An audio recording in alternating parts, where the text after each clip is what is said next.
Mewujudkan tata kelola koperasi yang profesional dan sesuai dengan prinsip-prinsip perkoperasian, pengelola koperasi diharapkan mengikuti pelatihan berbasis kompetensi. Pelatihan sangat penting untuk meningkatkan kualitas sumber daya manusia pengelola koperasi agar siap bersaing dengan lembaga keuangan lainnya yang telah berbasis digital. Menurut Direktur Lembaga Diklat Profesi Koperasi Jasa Keuangan Bali Sertif, Gede Suryatnyana, memasuki usianya yang ke-72 tahun, gerakan koperasi tidak boleh ketinggalan baik secara kelembagaan maupun secara institusi.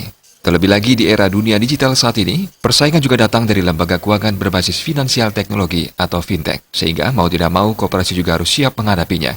Dalam upaya meningkatkan kompetensi SDM koperasi, Gede Suryatnyana berharap pengelola koperasi mengikuti berbagai pelatihan sesuai dengan standar kompetensi kerja nasional subsektor jasa keuangan.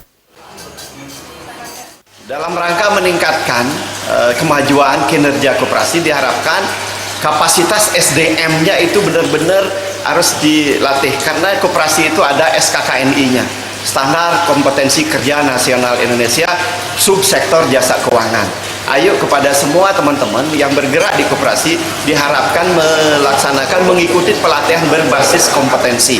Melalui pelatihan berbasis kompetensi itu ada standar-standar pengelolaan koperasi yang harus kita ikuti, sehingga dengan demikian koperasi memiliki tata kelola sesuai dengan prinsip-prinsip perkoperasian. Gede Suryatnyana menambahkan dengan mengikuti pelatihan, diharapkan para pengelola koperasi bisa memanfaatkan kemajuan teknologi informasi untuk mendukung kinerja koperasi. Dengan pemanfaatan teknologi dan informasi, pelayanan koperasi akan lebih cepat dan lancar, serta mendukung terwujudnya transparansi dalam pengelolaan koperasi.